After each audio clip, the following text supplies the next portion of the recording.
पुण्यातील सूसगाव या परिसरामध्ये प्रसाद तामदार हा भोंदू बाबा पूर्ण राज्यातील तरुणांची महिलांची फसवणूक करत असल्याचं समोर आलेलं आहे आणि त्यानंतर पुणे पोलिसांकडून प्रसाद तामदार यावरती कारवाई देखील करण्यात आलेली आहे।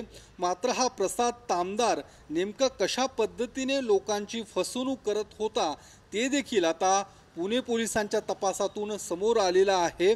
आपण आता ज्या ठिकाणी आहोत अर्थात याच प्रसाद तामदारचं हे आश्रम आहे आणि हा मठ आपण पाहू शकतो ज्या ठिकाणी लिहिण्यात आलेला आहे हक्काचे माहेरघर। अर्थात या ठिकाणी ज्या महिला यायच्या त्यांच्यासाठी हे आश्रम आणि मठ हा तयार करण्यात आला होता, त्या भक्तांसाठी हा मठ तयार करण्यात आला होता। काही दिवस देखील या महिला या ठिकाणी या आश्रमात थांबत असल्याचं पोलीस तपासात समोर आलेलं आहे। प्रसाद तामदार याची ही संपूर्ण इमारत आहे ज्या ठिकाणी तो राहत होता। ज्यावेळी या संपूर्ण प्रकरणाचा जेव्हा पुणे पोलीस तपास करत होतं त्यावेळी धक्कादायक खुलासे समोर येताना पाहायला मिळतात।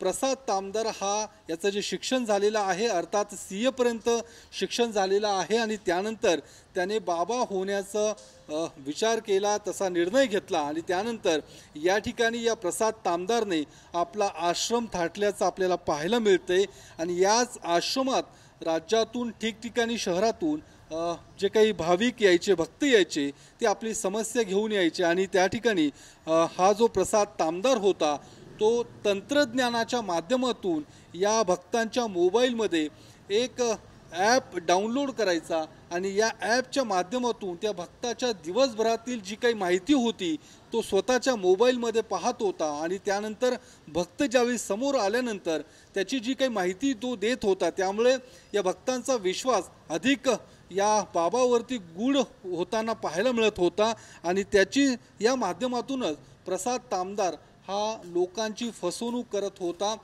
देहूतलाच एका बांधकाम व्यावसायिकाने ज्यावेळी बावधन पोलीस स्टेशनमध्ये या संदर्भातली तक्रार दिली त्यानंतर हे संपूर्ण बिंग फुटल्याचं पाहायला मिळतंय आणि आपण पाहू शकतो याच मठामध्ये तो बसून या सगळ्या जे काही लोक तरुण यायचे तरुणी यायच्या महिला यायच्या त्यांची तो फसवणूक करत होता।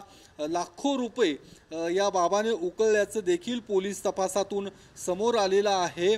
सर्वात धक्कादायक म्हणजे हा जो भोंदू बाबा आहे प्रसाद तामदार हा समलैंगिक असल्याचं देखील पोलीस तपासात निष्पन्न झालेला आहे। त्या दृष्टिकोनातून तपास देखील पुणे पोलिसांकडून सुरू करण्यात आलेला आहे।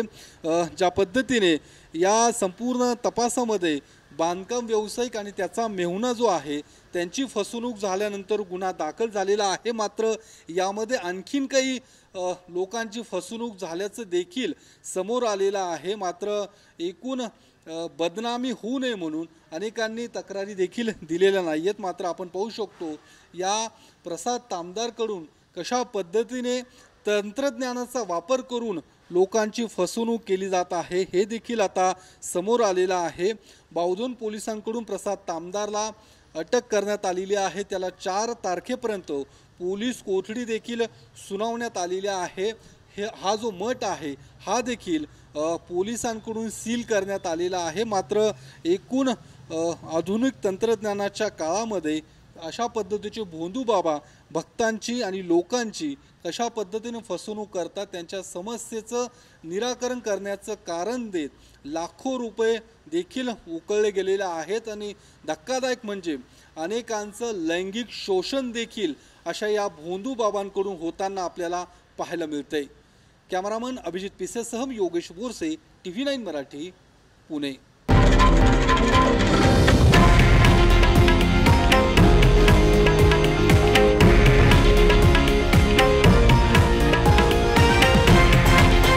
हे आहे देशातील नंबर 1 न्यूज नेटवर्क आणि आपण पाहत आहात TV9 मराठी, एकमेव।